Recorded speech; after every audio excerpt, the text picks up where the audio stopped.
Señoras y señores, bienvenidos, muy buenas noches. Gracias por acompañarnos en La Silla Roja. Después de la aprobación de la importante, trascendente reforma energética en México, surgen una serie de preguntas y cuestionamientos en torno a la implementación de esta reforma. ¿Cómo, en qué tiempos, quién decide, quién elige, cómo se seleccionan los proyectos?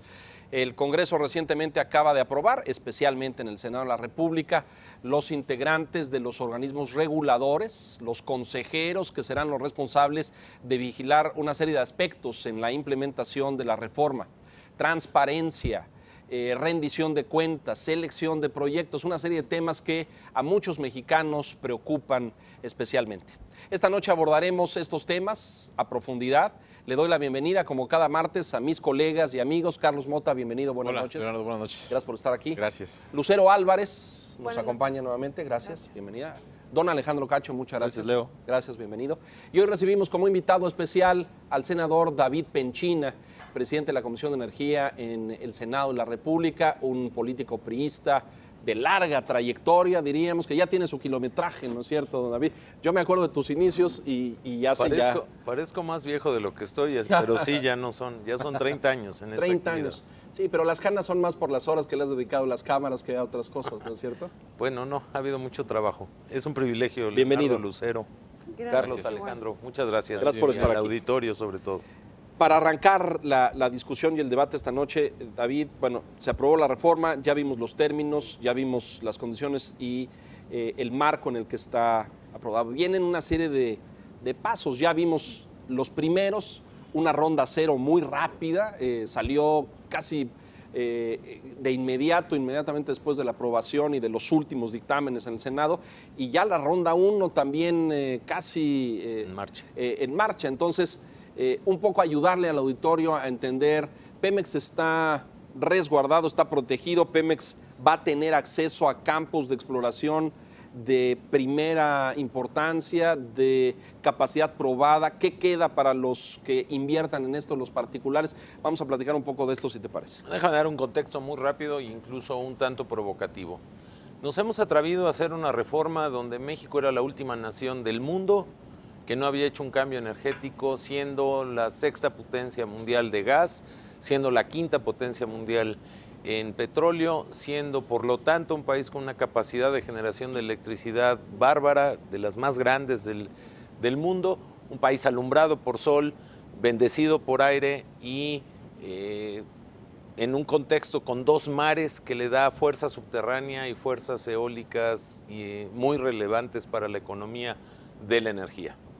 Un cambio donde veníamos de un monopolio de 78 años y que sería demagógico y populista de manera torpe el decir que esto va a cambiar de un día para el otro. Hay que resubrayarlo, venimos de un modelo de 80 años donde México se acostumbró a vivir de dos monopolios que en el tiempo tuvieron grandes éxitos, pero también tuvieron grandes derrotas y obscuros como la corrupción, como el no apostarle a la competencia, como no invertir en tecnología, como carcomer las finanzas de estas supuestas empresas del Estado mexicano, porque eran todo menos empresas, porque para ser empresa hay que competir, y que hoy ser rentables y ser esta productivos. generación tiene la posibilidad de reproducir esa historia en los próximos 100 años, diferente a los últimos 80.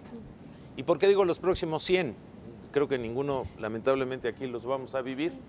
A lo mejor mi esposa dice que afortunadamente, pero podemos hacerlo mejor.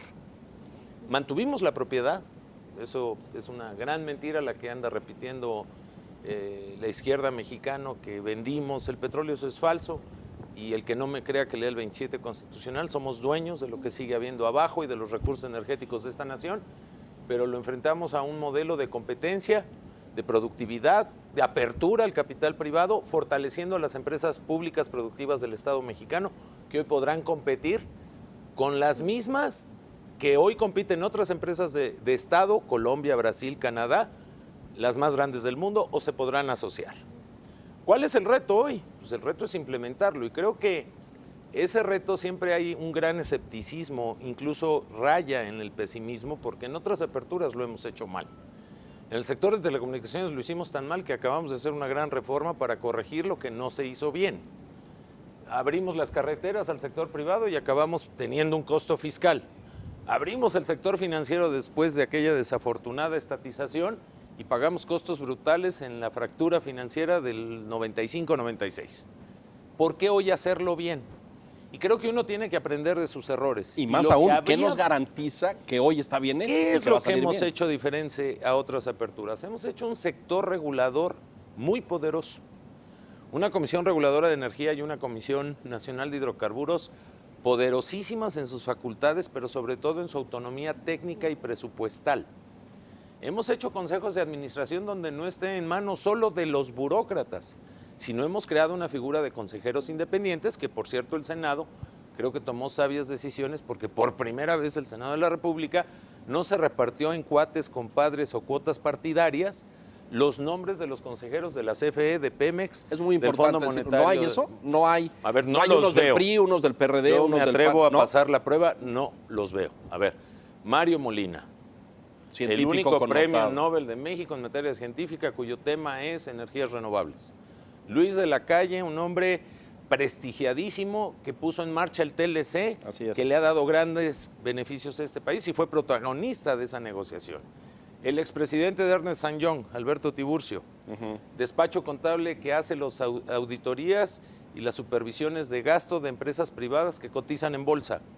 Federico Reyes Heroles, un gran impulsor de la transparencia, crítico del gobierno siempre. Luis Telles, hoy director de la Bolsa Mexicana de Valores, exsecretario de Energía, que tiene vinculación al sector energético, pero que va al Fondo Mexicano del Petróleo, que lo único que va a hacer es administrar ya se adelantó a los temas. Es que he oído las críticas. Sí, ese personaje, yo respeto a Luis, me parece un hombre brillante, me parece un funcionario público durante el tiempo que fue servidor, impecable, en fin, todo esto. Pero no me digas que no hay conflicto de intereses, David, por favor. No lo hay. Bueno, él forma parte de una empresa energética internacional. Sí. Y ahora va a estar no de una, de varias. Ah, bueno, fíjate nada más. De varias. Y no hay Te voy a conflicto de decir intereses. por qué no hay conflicto de interés. A ver. Si Luis Telles fuera consejero de Pemex, habría un gran conflicto de intereses. Porque ahí se asignarán contratos, habrá asociaciones, entrará capital público y privado. Luis Telles es consejero independiente del Fondo Mexicano del Petróleo. ¿Qué es el Fondo Mexicano del Petróleo? Es el que recibe, por la vía fiscal, que es una gran reforma fiscal la que se hizo en materia de hidrocarburos, para que siendo nosotros los dueños de lo que hay allá abajo, la renta de la explotación de esa actividad económica, que puede ir a particulares o a Pemex, va a generar un dividendo, una utilidad fiscal para el pueblo de México. Y esa utilidad va a ir a un fideicomiso, que no quisimos ponerla en manos del presidente en turno, no del de hoy, del que sigue y del que sigue. Y lo hicimos en la institución más transparente y más prestigiada de las autonomías constitucionales que tenemos, que es el Banco de México, a través de un fideicomiso público. Todo bien. Que va a tener un comité técnico que va a distribuir esa renta petrolera y administrarla. No va a asignar un solo contrato. ¿Dónde está el conflicto de intereses? ¿Las empresas de las que forma parte quieran entrar a las licitaciones? Es que no va, el Fondo Mexicano del Petróleo, Lucero, no asigna un solo contrato bajo ninguna licitación. Simple y sencillamente administra y distribuye la renta petrolera producta de esos contratos. De cierta manera que él en nada influye. Es un comité técnico autónomo de un fideicomiso que preside el gobernador del Banco de México. Entonces, si leemos la ley del Fondo Mexicano del Petróleo, hay cero conflicto de intereses. Cero. Lo analizamos escrupulosamente. Ahora, ¿por qué Luis Telles? Luis Telles fue secretario de Energía. Sí. Fue secretario de Comunicaciones y Transportes, que es uno de los sectores que más va a demandar el sector energético, infraestructura. Y es hoy el presidente de la Bolsa Mexicana de Valores. ¿Va a dejar de serlo por ser el no, consejero? Porque déjame decirte algo, nadie va a dejar de hacer lo que tiene que hacer, entre tanto no hay conflicto de intereses, porque ni son servidores públicos, no son tienen consejeros independientes autónomos. Entonces, pues es la figura de un consejero. Lo que pasa es que en el modelo energético mexicano eso no se entendía. ¿Y qué pasaría si a largo plazo la Comisión Federal de Electricidad y Pemex llegaran a cotizar en la Bolsa Mexicana de Valores? En ese momento habría conflicto de intereses, pero déjame darte una buena noticia. Todas las personas que he nombrado y otras más que hemos designado tienen una temporalidad no mayor de 5 años. Para permanecer en el cargo. Para permanecer en ese encargo. no cargo, sino encargo de la República. A ver, dijiste una cosa importante, lo quiero subrayar. ¿No tienen salario? ¿No tienen un sueldo? ¿No hay un estipendio programado no en el presupuesto de Hoy esas comisiones? no lo hay. No lo hay. Aunque entren subsidiarias, tampoco tendría afectación. Perdón, no entiendo. Subsidiarias de Pemex, que Es entraran que a en el cotizar a Fondo la bolsa Mexicano no mexicana. entran No, subsidiarias de no nada. pasan las empresas, claro. A ver, Por el momento. es que es muy importante, yo quiero aprovecharlo con el auditorio porque el debate político luego no da chance de explicar. El Fondo Mexicano del Petróleo lo único que va a hacer es administrar y distribuir la renta petrolera producto de los contratos del petróleo. Para que haya contratos de petróleo, alguien se los tiene que asignar. Que no va a Quien ser los asigna es la Comisión Nacional de Hidrocarburos, con la política pública marcada por la Secretaría de Energía, con la participación de los concursantes. La asignación de contratos de este modelo va a ser televisada en vivo, la apertura de sobres. Tú como mexicana, Lucero, vas a poder acceder en internet para saber cuánto petróleo está sacando Pemex, en qué pozo, por día. ¿Cuánto del dinero que ejerce Pemex es gasto y cuánto es recuperación de utilidad que formará parte de tu utilidad como mexicana? Lo haga Pemex, o lo haga Chevron, o lo haga British Petroleum. Esa fase no tiene nada que ver el Fondo Mexicano del Petróleo. Eso es importante. Luis Telles no será consejero de la Comisión Nacional de Hidrocarburos, ni tampoco de la Comisión Reguladora de Energía, sino será del Fondo Mexicano del Petróleo. Va a decidir en qué se va a gastar. Ni siquiera el eso, dinero. Alejandro, y es una gran pregunta. ¿Va a cuidar la ley del Fondo Mexicano del Petróleo para que la administración y la distribución de los recursos se haga conforme la ley dice? Porque fuimos tan cuidadosos en hacer esa ley que, por ejemplo, pusimos una prohibición expresa para que esa renta petrolera, como hasta hoy lo hacía el modelo, se gaste en salarios y que se gaste, por ejemplo, en pensiones. Tenemos un problema estructural de pensiones. Que se gaste en infraestructura, en carreteras. Que se gaste en salud, en educación, en ciencia y tecnología, pero en inversión. Entonces, lo único que van a hacer los consejeros de ese Fondo Mexicano del Petróleo es cuidar que se cumpla esa norma y dos, que entre tanto ese recurso, cuando exista como un excedente del gasto, se administre y se utilice bien en su rentabilidad financiera. Como un fondo Sí, soberano. van a decidir en qué se invierte. Claro. Oye, es el Fondo Soberano el Noruego Sí, como hay en otros o el partes. Fondo Soberano de Azerbaiyán. Claro, claro. Oye, fíjate, hace poco, cambiando ligeramente de tema, pero me llama mucho la atención esto porque hablaba yo con una audiencia cerrada en Monterrey y esta audiencia le explicaba yo pues algún tema de reformas y tal, muy simple, ¿no? Evidentemente con el grado de profundidad con el que tú has hecho todo ese trabajo, pero me llamaba la atención que la gente estaba reacia a las reformas aprobadas, principalmente a la energética, diciéndome que iban a dejar como queso gruyer el subsuelo de Monterrey. Ya sabes, cuando lleguen todas las perforadoras Van a perforar por todos lados. a sacar todo este gas Ahí hay muchos y tal. mitos. Y me llama mucha atención porque creo que, no sé si la animadversión mayor de la sociedad en su conjunto más bien va a ir en esta etapa inicial de instrumentación de las reformas a lo que tendrá que ver pues ya con nuestro día con día, porque vamos a ver en varias partes del país pues una actividad muy notoria de exploración. Yo creo que la animadversión a la reforma energética es connatural a un tema por demás ideologizado desde 1938 y de una historia que nos contaron, por cierto, que no es del todo cierta. Pero en particular el fracking, que es el shale gas, está contenido en Chihuahua, en Coahuila, en Nuevo León. Por cierto, no hay en Monterrey. Ojalá Pero nos hay en estén el viendo estado, en Monterrey, hay en pero en Monterrey no hay shale gas. O sea, y si lo hubiera, Tenemos la no triste va a haber noticia. manera de que lo saquen en Monterrey, porque los estándares de cuidado al medio ambiente que pusimos, que son estándares mundiales, impide explotar shale gas cerca de población humana. Entonces, en ese sentido, aparte de que no habría manera normativamente. Y por cierto, Nuevo León no tiene las grandes reservas de shale gas. Yo les he dicho a los regiomontanos que la gran oportunidad de Nuevo León en la reforma energética no es el shale gas. La gran oportunidad es que están en un espacio geográfico donde hay gas, de una sociedad industrial, y que se puede volver el clúster educativo del norte, que es el gran reto de la reforma energética. El gran, digamos, reto a vencer en materia energética es la generación suficiente del capital humano para enfrentar el reto energético que tenemos por enfrente. Es fundamental. Claro, Tamaulipas y norte de Veracruz. Yo he encontrado gente que no le gusta esta reforma y que le hace a la política o a la politiquería y han engañado a campesinos en Oaxaca diciéndoles que van a ir a sacar shell gas de Oaxaca. Noticia para los oaxaqueños, No hay. tampoco hay shell gas. No hay ahí. O lo han hecho en Guerrero, o lo han hecho en Michoacán de una forma muy irresponsable. Entonces aquí hay muchos mitos, Carlos, y yo por eso agradezco este espacio. Creo que nosotros hoy nos tenemos que constituir no solo en promotores de una reforma, de tratar de que esta generación haga mejor las cosas que en el siglo pasado, sino aclarar un debate de medias verdades que acaban por ser mentiras completas. ¿Dónde sí hay? Dile al auditorio, ¿dónde sí hay shale gas? Chihuahua, Coahuila, Nuevo León, Tamaulipas y Veracruz, y hay una franja que baja del macizo de Chicontepec, que afecta a una parte de la Sierra Poblana, donde se estima que tampoco haya las grandes reservas Pero de que gas. pudiera haber algo. ¿Por qué apostarle al shale gas? Por una simple y sencilla razón. Texas lleva miles de pozos de gas. Y te voy a dar un dato, Leonardo, Carlos, Alejandro, Lucero. Donde hay gas en este país hay industria. Donde no hay gas, no hay industria. No es aleatorio el ejercicio.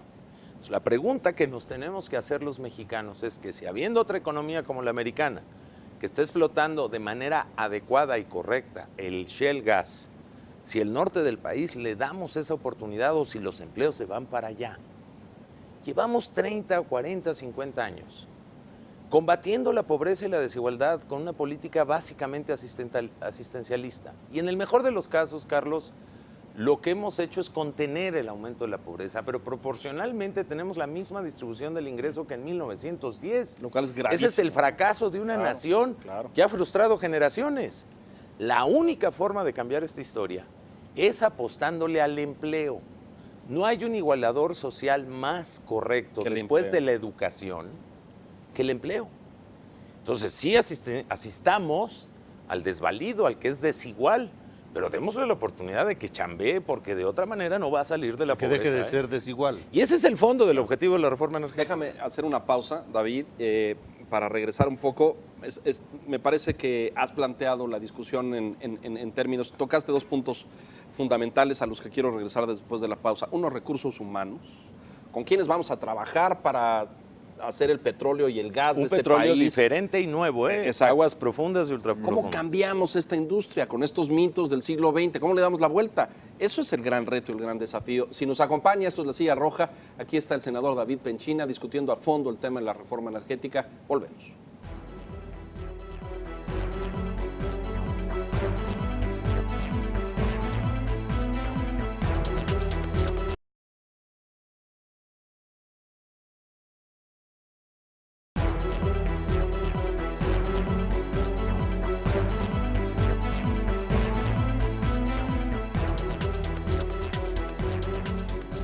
Estamos de regreso en La Silla Roja, gracias por seguir con nosotros. El tema de la mano de obra y de los recursos humanos en este nuevo escenario de competitividad energética. Para nadie es un misterio el problema sindical que tenemos en este país, en términos de el sindicato petrolero y el sindicato de electricistas. Y si quieren, ahorita le entramos a fondo al detalle, porque tú tienes un compañero ahí en el Senado que dirige este gremio, ¿no es cierto? Y que aprobó la reforma. Bueno, yo creo que no habíamos ningún margen, sobre todo volteando a ver el reclusorio donde nuestra compañera El Bester está detrás de las rejas. Entendió el lenguaje, ¿no es cierto? Sí. Bueno, pero más allá que eso, que es político. Las empresas que vengan van a contratar trabajadores mexicanos de la misma industria petrolera que tenemos hoy, es decir, habrá trabajadores del sindicato de Pemex que se desprendan del sindicato para trabajar con British Petroleum o con Shell o con algunas de estas. A ver, petróleo convencional, electricidad convencional, no tengo duda que al 100% la mano de obra que se usa en México va a ser mexicana. Somos de los mejores en el mundo. Tenemos décadas haciéndolo y haciéndolo bien, y hoy la multiplicidad de oportunidades al salir de un monopolio y pasar a un sector en competencia, pues va a haber más empresas, por lo tanto va a haber más oferta y más demanda. Lo que trae la competitividad. ¿Dónde no vas a usar al 100% mano de obra mexicana, sobre todo de un grado de especialidad en exploración, particularmente en aguas profundas, Submarina, ultraprofundas. claro. Porque ahí no Y tenemos. es parte de la razón de la reforma, porque Pemex no tuvo la conciencia o la oportunidad, toda vez que le chupábamos toda la lana para llevárnosla Al al fisco, gasto así es. público y la dejábamos seca, hoy está quebrada en términos reales de números empresariales, y no invirtió en capital humano de futuro. Y ahí Pemex o los que ganen contratos establecidos en la ley, pues van a usar mano de obra mexicana, pues yo te diría al 90%, y ciertas tecnologías y aplicación de las mismas las vamos a tener que importar. ¿Y eso significa que los trabajadores dejan los sindicatos? No, a ver, ¿O el yo lo que sindicato, creo que el ese sindicato capital, le da trabajo? ese capital humano es nuevo, Leonardo. Hoy no tienes un solo campo en aguas profundas y ultraprofundas. Hoy el reto está ahí, En desarrollar gente, en en desarrollar capacitar. capital humano, partiendo de una base muy rica y muy poderosa de ingenieros que ya tenemos en la industria petrolera y que al multiplicar la oportunidad de otras empresas van a faltar ingenieros. A ver, Van a faltar geólogos, sismólogos, ingenieros petroleros, mecatrónica y tantas cosas que yo no sé. Que Que harán ahí falta. hay una Ajá. oportunidad, no hay que verlo. ¿Podría empezar a resquebrajarse el monopolio sindical de Pemex? Es decir, que exista otro sindicato de trabajadores petroleros. Yo lo único que te diría es que Lo cual nos vendría muy bien en este nosotros país. fuimos tan congruentes, y yo ahí quiero abordar el caso de mi compañero Carlos Romero, que es senador de la República, que a mí me merece mucho respeto, porque, por ejemplo, en la reforma no obligamos a ser parte a ninguna empresa del sindicato que él representa, y él votó esa reforma consciente de lo que es correcto para este país en este momento. El monopolio sindical se acabó. Sería una contradicción de nosotros y ni siquiera nunca lo planteamos así. Bueno, porque el monopolio de la industria se acabó. Pemex ya no Bueno, es la única empresa que yo tenemos te en voy este a país. recordar, cuando se hizo la apertura educativa de este país, porque nunca se prohibió la educación privada, sí había un monopolio educativo. Sí, es correcto. Nosotros no entramos a eso. Ah, Y yo lo único que reconozco, y sin grillas de otra naturaleza que están en la mesa y que sé que hay un golpeteo político natural en estos procesos, que respeto, yo lo que advierto de Carlos Romero fue un hombre consciente con su tiempo, responsable del cargo que él representa, no solo como líder de un sindicato, sino como senador de la República, participó y votó. A ver, Dices, Pemex está quebrada en términos Financieros, sí. reales. Ok. López Obrador dice lo contrario. Ah, bueno, López Obrador, bueno, déjame decirte qué dice López Obrador. A ver. Dice que en aguas profundas le presten un traje de buzo y que él se va a meter a sacar petróleo. No, de veras. Él dice que es lo mismo sacar petróleo a 3.500 de profundidad que a 600 metros. Pues ese es el mundo de López Obrador. López Obrador quiere ser presidente, Alejandro. López Obrador no habla de la parte técnica de energía. López Obrador está usando la bandera energética como una bandera ideológica para engañar a la gente y tener su aspiración de poder en el ¿Es un 2018. engañabobos, López Obrador? Con todo respeto, es un intento de engañar gente.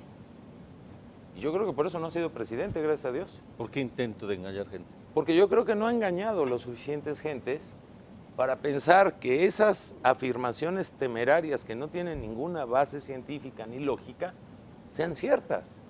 no, pero no podemos dejar de reconocer que López Obrador y su partido, ahora recién creado, a su imagen y semejanza, debo decir, tiene un considerable grupo de simpatizantes y seguidores A ver, en este sí, país, en todos los estados sí, de la República. Como otros líderes sociales lo tienen. Yo estoy describiendo algo que él ha afirmado que es una mentira y que yo la puedo demostrar.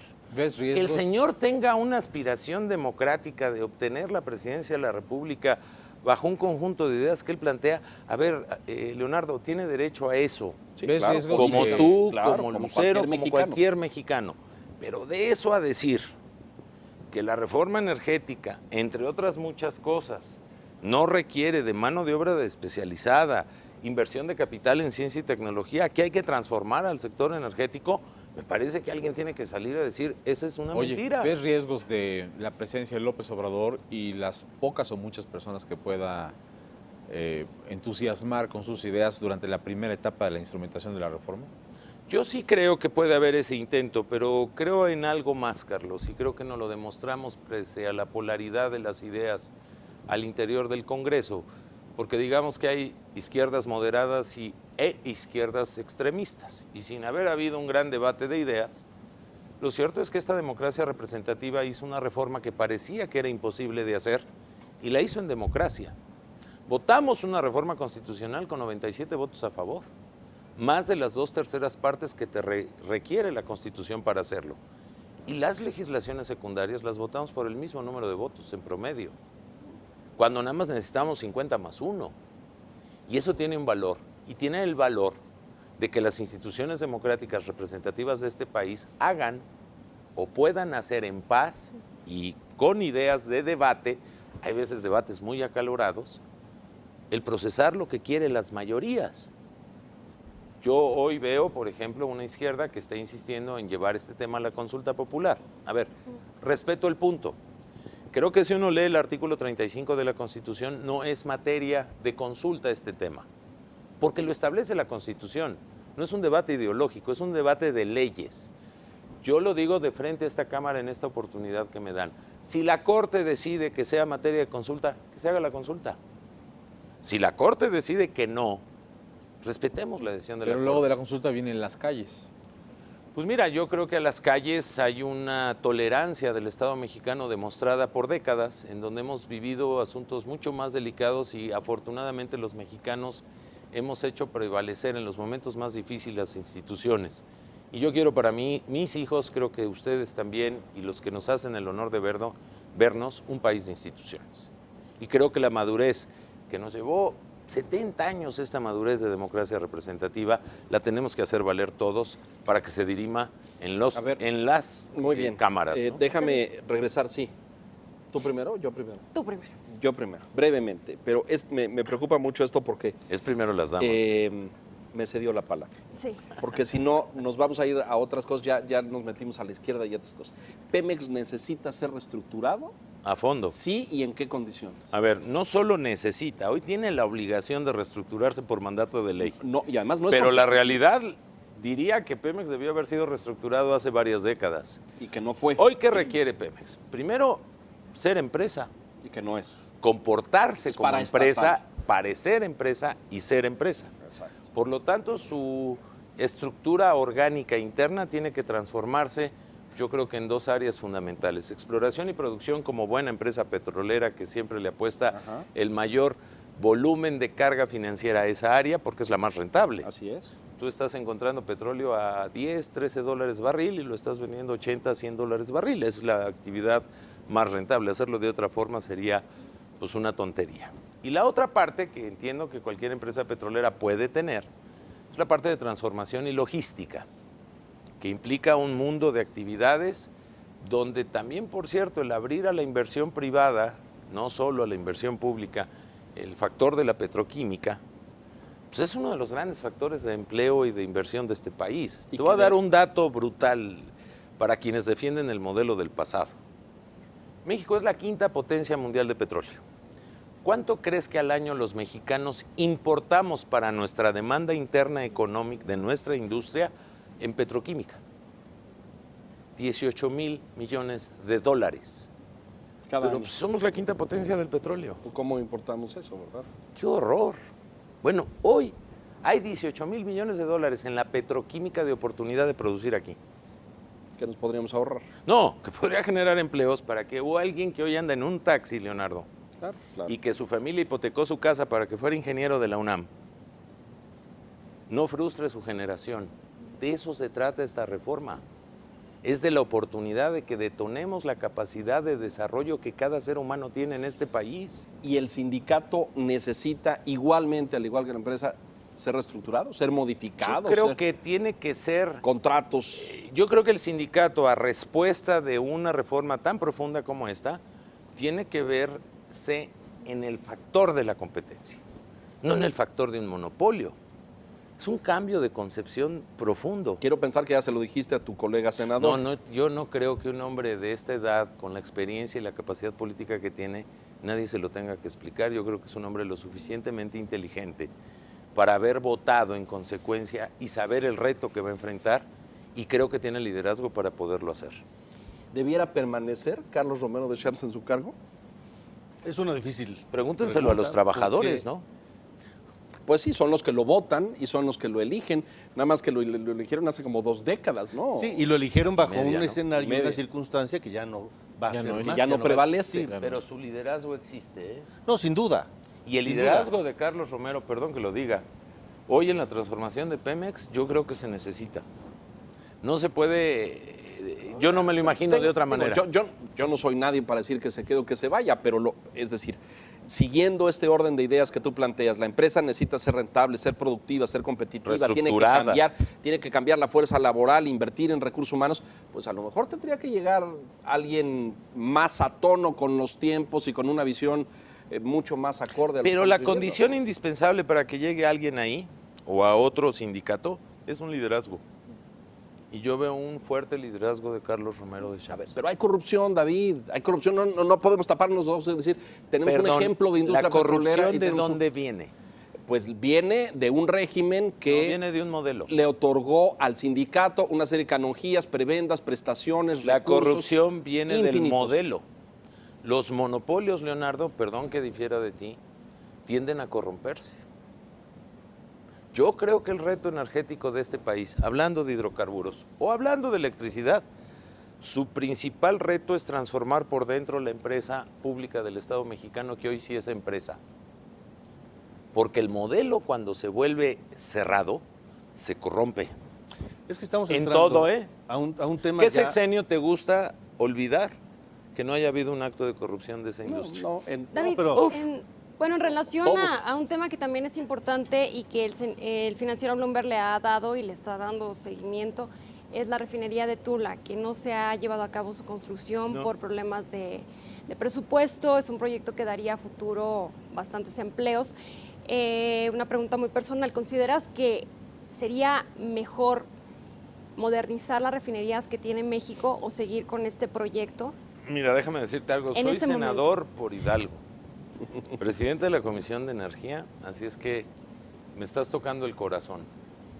Yo creo que se nos vendió un proyecto a los hidalguenses que en la emoción de industrializar el sur de nuestro estado, que es fundamental para abatir la pobreza, nos llevaron hasta endeudarnos para comprar un espacio de terreno, cosa que nunca se había visto en la historia de México, que un estado de la República, por ganarse un proyecto de la federación, de su empresa monopólica, endeudara sus finanzas estatales para ponerles el terrenito. Primer caso inusitado. Y dos, yo creo que nadie en su sano juicio, cuando hizo números, pensó en que la refinería se iba a hacer pronto. Porque era absurdo gastar 10,000 millones de dólares en refinación donde tu utilidad es marginal cuando se te está cayendo la producción de petróleo por día. Déjame darte un dato dramático, Lucero. De 2004 a la fecha hemos perdido 1 millón de barriles de producción de petróleo al día.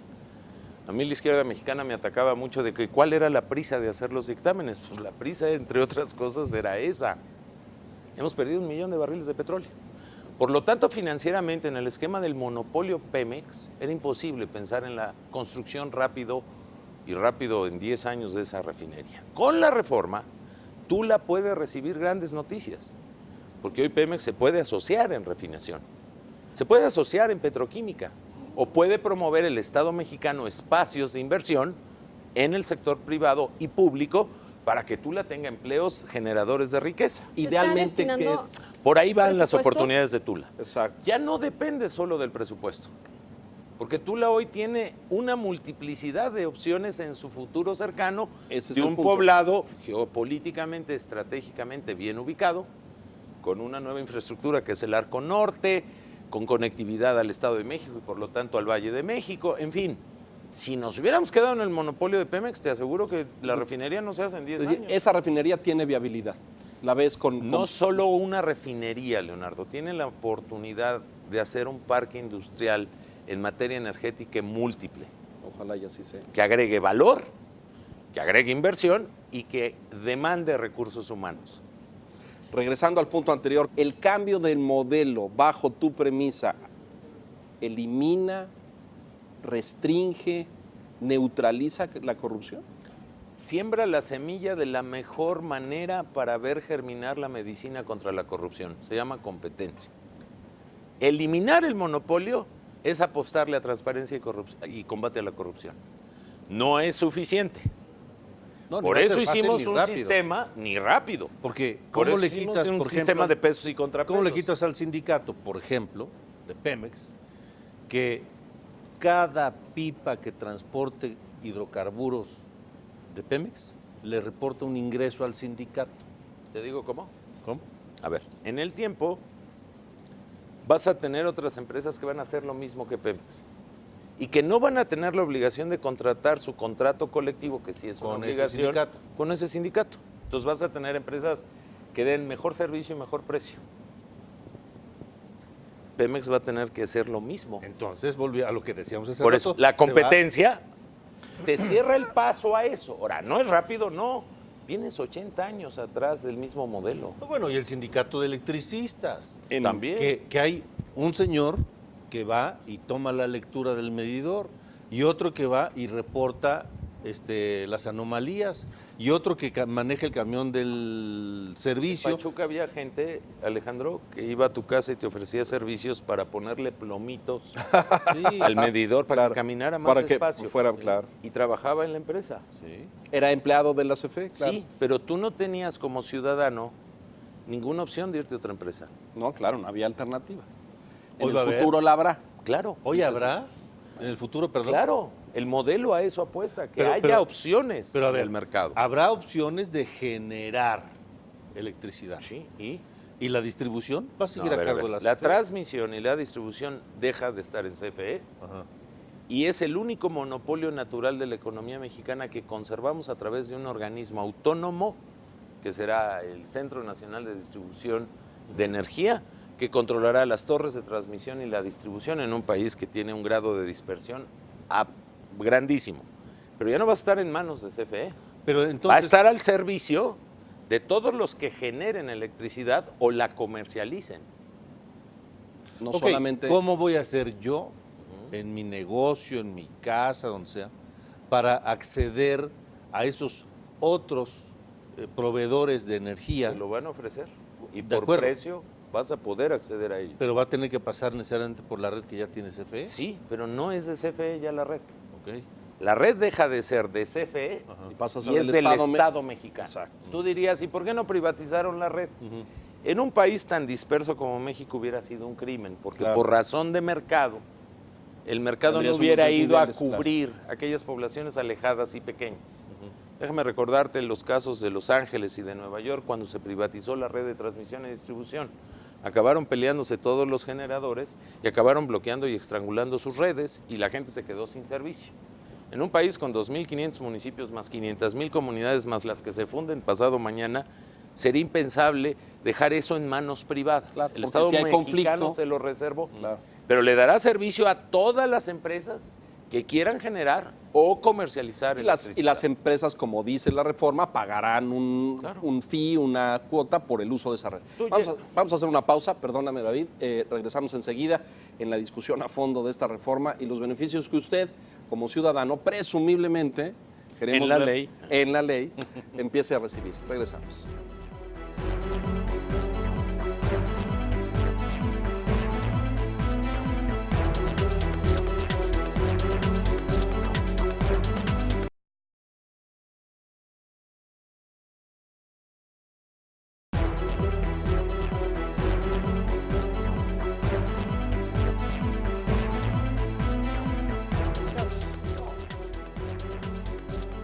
Estamos de regreso, hablamos de beneficios a corto plazo, a mediano plazo para la población, para todos los mexicanos en materia de energía. Y como ya estamos en la recta final, vamos a hablar también un poquito, si nos lo permites, de otras reformas y de tu visión de otras reformas. Beneficios para la población en materia de consumo eléctrico, o hablabas de petroquímica, esa creo que va a tardar un poco más porque es una industria compleja, sofisticada, necesita de insumos, de plantas, de muchas cosas. Bueno, pero para el gas, para la electricidad, lo que yo pago en mi casa en algún momento va a modificarse. Sí, yo la apuesta y el objetivo central de una oferta pública que hemos hecho y que estamos conscientes que se puede lograr es que en 2 años podamos bajar el precio de la luz y el gas. Tiene que ver con la velocidad con la que hagamos gasoductos. Hoy el 85% de la electricidad de este país se produce con combustóleo, lo cual es caro y sucio. Contamina. somos la sexta economía mundial de gas y estamos importando el 46% del gas que consumimos, teniendo el gas allá abajo. Pero el gas no sale por sí solo, hay que canalizarlo, entubarlo y procesarlo. Estamos pagando en promedio entre 40 y 30% de acuerdo a tarifas industriales y de hogares de luz de lo que pagan nuestros vecinos del norte o en España. Entonces sí se puede bajar el precio de la luz y el gas, yo no tengo duda, pero no hay varitas mágicas y ese es un proceso que nos va a llevar 2 años. En esos 2 años la virtud no solo podrá hacer bajar el precio de la luz y el gas, sino que para lograrlo lo que hay que invertir va a demandar una gran inversión público-privada, nacional y extranjera, que va a generar empleo en México. Yo digo que los beneficios de la reforma al final del día, pues es un modelo que yo calculo que se va a implementar en los próximos 10 años de la A a la Z, porque los procesos tienen periodos de maduración. Pero este va a ser un proceso, Leonardo, como la humedad, que es un proceso, si bien lento, siempre ascendente. Voy a poner un ejemplo inmediato de la reforma, ni siquiera de la legislación de las leyes secundarias, sino de la reforma constitucional en diciembre del 2013. Yo no imagino, y aquí hay un experto como Carlos, que la mejora en la calificación financiera de México hubiera sido posible sin reforma energética. Aunque sacamos la laboral, la educativa, la de telecomunicaciones, sin reforma energética no hubiera habido mejor calificación financiera. Está garantizando la posibilidad de que el Estado mexicano cumpla con sus compromisos de deuda, ¿no? ¿Y eso es bueno? Sí, sí es bueno. El encaje legal que puedes obtener en los mercados barata el crédito y te da mayores garantías. Bueno, ese es un efecto de la energética. Lo que se estima de volúmenes de inversión en México se pueden duplicar en razón de los próximos 2, 3 años. Pero no llega al bolsillo de los mexicanos. No, sí llega. Yo ahí difiero. Yo creo que hay que tener capacidad de enfrentarlo sin demagogia y sin populismo. Pero ustedes van a tener que si hay más empleo, va a llegar a los mexicanos. Van a tener que vender la idea de que bajó el precio porque no subió tanto, porque ahorita fuera del micrófono tú nos decías, bueno, pues que es que la izquierda mexicana va de pronto a tratar de decir, pues, guarda tu recibo de la luz y en 2 años y no bajó, pero la inflación la gente no la sabe descontar para obtener precios reales. Efectivamente. Es evidente que ahorita venimos, por ejemplo, de un proceso de aumento de gasolinas. Sí. El desabastecimiento del subsidio se acaba este año y el año que entra ya no subirá. Yo creo que eso beneficia al bolsillo de la gente. Es evidente que si en 2 años estacionas los precios de la luz o incluso nominalmente los bajas tantito, pues la gente está acostumbrada a que van subiendo. Si ya no suben, hay un beneficio en el bolsillo de los mexicanos. Pero a lo mejor van a tener que empezar a decir, como a escuchar una vez a algún director de una empresa que no ganaba dinero, estaba en ceros y decía, mucho se gana con no perder nada, ¿no? No sé si se va a hacer. Habrá que tener, mira, uno de los problemas de la reforma energética, y yo lo asumo, y es uno de los grandes problemas que vamos a tener quienes creemos en este modelo, es que hay veces explicar la verdad tiene cierta sofisticación técnica y jugar frente a eso con el populismo y la demagogia de otros, pues siempre en un ring de la arena política te lleva en desventaja. Yo soy de los que cree que esta reforma no tiene que ser una causa ideológica electorera. Es una causa nacional. El objeto es seguridad energética, el objeto es desatar el empleo. No se trata solo de bajar el precio de la luz y el gas, se trata de que vengan inversiones a generar empleo. Se trata de que volvamos a producir 3.5 o 4 millones de barriles de petróleo en los próximos 10 años para tener el dinero para llevar los hospitales, las escuelas, la infraestructura. De eso se trata la reforma, se trata de ser competitivos y productivos. Y no se trata de que siendo la sexta potencia mundial de gas, donde tienes gas de petróleo, tienes gas asociado, gas natural, gas del carbón, ahora tienes Shell Gas, estás importando gas de Perú. Lo traes condensado, lo subes a Oaxaca, lo descomprimes y lo mandas a Monterrey. ¿Quién paga eso? El industrial de Monterrey, cerrando a veces su empresa porque está quebrando. ¿Quién pierde? Pues pierde el industrial, sí. Sí, no, pero pierde el los obrero. trabajadores, claro, Entonces, por supuesto. ¿queremos ser mejores o no? Esta generación es capaz de hacerlo mejor de una historia de 80 años de CFE y de Pemex, de claros y oscuros, de historias de corrupción, pero también de una aportación al gasto público sin el que podemos imaginar el México de hoy. Yo creo que esta generación lo puede hacer mejor. Coincido, y no nos vamos a meter porque es un debate largo, en los argumentos con frecuencia demagógicos de algunos otros sectores.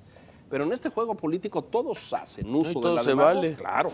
Y yo vi en el lanzamiento de su campaña la figura del general Lázaro Cárdenas ahí hablando de una serie de cosas. Eso era harto demagógico. No, querido. te digo por qué no. Te digo por qué no. La reforma Hasta que el ingeniero Cárdenas tuvo que salir a ver, decir, oiga, no use la figura de mi no, padre bueno, para... espérate, pero, pues, es que tampoco tiene nadie derechos de autor, permíteme tantito. Sí, porque luego ya también creemos que los héroes de la historia tienen derechos de autor electoral, y no es el caso. La reforma que presenta el presidente Peña utiliza la figura de los contratos de utilidad compartida. Sí, es correcto. El presidente Lázaro Cárdenas en 1940, y yo te mando el diario oficial, Conozco el... da la iniciativa de contratos de Y en utilidad ese- y y de está- producción compartido. Así es. Y esa fue la razón de retomar, porque el propio general Cárdenas, después de la expropiación, se dio cuenta que el sector de hidrocarburos necesitaba de tecnología Y y de de, la inversión. aportación de la Claro, inversión del claro, capital privado. Ahora, nosotros rompimos la expectativa de la iniciativa del presidente Peña y de la iniciativa del PAN. Yo creo que nadie imaginó que nos íbamos a atrever a hacer el pastel completo. Esta generación se atrevió porque, pues a ver, Leonardo, venimos 30 años atrás. Sí, mucho tiempo. ¿Qué queremos defender del viejo modelo? Que estás importando 18,000 millones. En todo lo que acabas de decir, me encantaría que además de la fuente de empleo, la infraestructura, la productividad, hubiera también un tema que dijera luchar o combatir contra la corrupción, acabar con Pero lo hay. Bueno, pero no está evidente. No está No, evidente. no, Es sí decir, está en la ley. Carlos Romero está ahí sentado, votó, aparece en actos con el presidente, todos nos abrazamos y nos queremos como si toda esa parte no existiera. A ver, nosotros somos legisladores. Yo no soy ni ministerio público, ni soy un No, juez. no te toca, tú no eres ni soy PGR. sacerdote. No, claro. Nosotros hicimos una ley con los incentivos, con los pesos y los contrapesos para combatir en un estándar internacional similar a Noruega, Canadá, Brasil, Colombia, que son modelos exitosos, con leyes para combatir la corrupción. Evitarla. No caímos en el monopolio de un sindicato, lo dejamos abierto a la competencia. Nosotros estamos generando las condiciones legales para que el cambio se dé. Es lo que nos Retos. corresponde. Ahí te va el reto, ¿eh? Y soy parte del PRI, fui secretario de mi Consejo Político Nacional, soy senador por el PRI, soy furibundo priista. Yo espero del gobierno de mi presidente, del que me siento muy orgulloso y forma parte de mi partido, que la implementación de la reforma sea perfecta. Y hacerlo perfecto es hacerlo sin corrupción, con un gran liderazgo y sin corrupción. Vaya- Eso vaya nadie reto. nos lo perdonaría, nadie.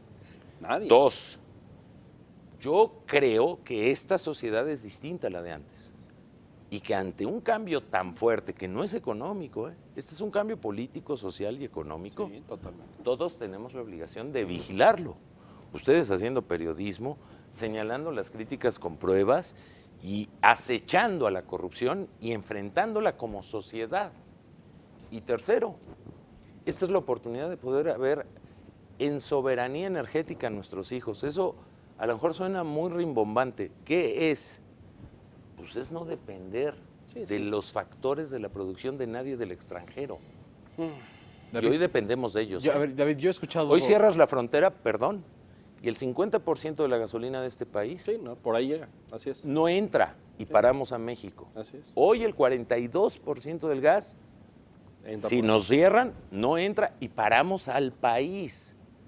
Ese es el modelo de antes. David, yo he escuchado 2 veces al presidente Peña diciendo, apuntando algo de lo que tú estás diciendo, ¿no? El tema de hay que evitar que esto se haga con corrupción. Mucha gente tiene esta circunstancia como a flor de piel, ¿no? Por todo lo que hemos vivido los mexicanos en tantos años. Y cuando el presidente enfatiza que hay que tener un cambio de actitud, seguro que tú lo has escuchado, ¿no? Un cambio de actitud respecto de las prácticas Cambio cultural. cultural. Ha hablado de esto. ¿Tú crees que él tiene temor de que el aparato gubernamental responsable de instrumentar la reforma energética no está lo suficientemente preparado y listo para hacerlo sin corrupción?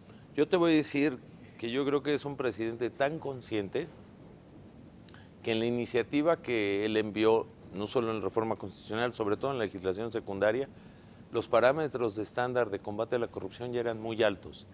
Y cuando nosotros los superamos, porque hubo a 1,138 normas, nosotros introdujimos más de 700 cambios y pusimos la tasa más arriba. Yo lo único que encontré del presidente, y lo debo de reconocer y evaluar, es felicidades. Hicieron un gran trabajo.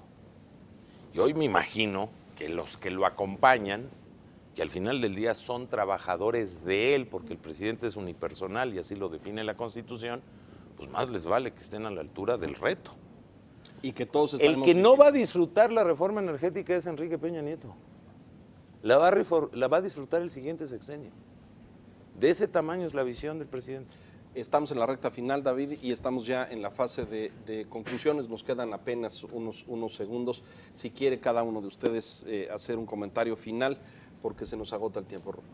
Lucero, por favor. Bueno, ayer escuchaba a Luis Telles en una entrevista, decía que México puede ser de los países que tengan las tarifas más Eléctricas más bajas baratas, sí. del mundo. Sí, ¿En puede. cuánto tiempo? 2 años. 2 Empezar a años. bajarle el precio de la luz, 2 años. Perfecto. Y en los próximos 10 años obtener esos resultados, porque somos una economía de 120 millones de A mexicanos. nivel mundial. Yo creo que urge que sepamos, sé que falta el tiempo, pero urge que sepamos nombres y apellidos, modelos de empresas, inversionistas que empezarán a llegar para que tengamos los mexicanos más información La ley- real, ¿sabes? Sobre La ley, todas estas Carlos, te empresas. da esa garantía. Tú vas a saber quién invierte en qué y estará obligado a publicar todo. Gastos, estados financieros, inversión, utilidad, obligado por ley. Decías, el presidente Peña Nieto no va a disfrutar de los beneficios de la reforma energética, será el próximo. Esta generación, la nuestra, sí. Esta generación, la nuestra, sí, con un gran estímulo, Alejandro. Luego me das tu edad y yo te doy la mía, pero suponiendo que yo tengo 49 y viva, primero Dios, 25 años más, podré ver a mis hijos a la cara y decirles que cumplimos. Quienes van a disfrutar por entero una economía dinamizada, una economía que deje de importar, aprovechar ser la tercer potencia de América con 120 millones de mexicanos que puedan emprender su capacidad que hoy no pueden hacer porque hoy hay ingenieros civiles manejando un taxi por falta de empleo, son nuestros hijos. Déjame darte un dato. Se calcula que en los próximos 10 años, si el sector evoluciona como debe de evolucionar y estando así en la ley, podamos por lo menos duplicar o hasta más de duplicar el tamaño de inversión extranjera por año en México. ¿Eso qué significa? Significa oportunidades de empleo que Para este muchos país no mexicanos. tiene. Claro. A ver, me salgo del tema, 30 segundos. 5. Aumento a los salarios mínimos. Por decreto nada. No caigamos en la demagogia y por Dios, hagamos de la economía resultados, no buenos deseos solamente. Pero, ok. Hay que Por ganárnoslo, hay que por trabajar, decreto hay nada, que invertir. pero- Hay que ser más productivos. Pero si sí. logramos ser productivos y competitivos, ten la seguridad de que te vas a olvidar Pero eso no lo han dicho. en el tiempo del concepto del salario Eso mínimo. nos lo han dicho 40 años, David. Sí, nada más que nunca como hoy habíamos apostado a sectores como educación, telecomunicaciones y energía o reforma al sector financiero con el concepto primordial de competencia y productividad. Nos Nunca. vamos, se nos termina el reto. David Penchina, gracias. No, gracias a ustedes. Nadie y en la historia quedará el registro de tu pasión y tu vehemencia para defender esto con argumentos, y lo reconocemos todos. Yo hago un comentario final respecto a esta urgente transparencia, lo decía Carlos hace un momento, Urgente. pero lo dicen todos los mexicanos allá Urgente. afuera, la grave preocupación de que a la hora de repartir este pastel, las rebanadas grandes vayan a una élite empresarial, política, industrial, del tipo que sea, y no derrame beneficios para los mexicanos. Si logramos darle vuelta a esa tuerca, Que no vuelva a pasar. Exactamente. Porque ya pasó en otras reformas. Eso es lo que no debemos de permitir. Exactamente. Pero eso no depende solo de los políticos, depende de todos. Estaremos atentos. Gracias, David Penchina. Gracias a ti. Carlos Mota, Gracias. muchas gracias. Buenas noches. Lucero, Gracias. querida, gracias. Leo, gracias. Gracias a usted. Esperemos que este debate y esta discusión contribuya a que usted se forme una opinión y un criterio respecto a este tema y a que juntos construyamos un México mejor. Muchas gracias. Hasta la próxima.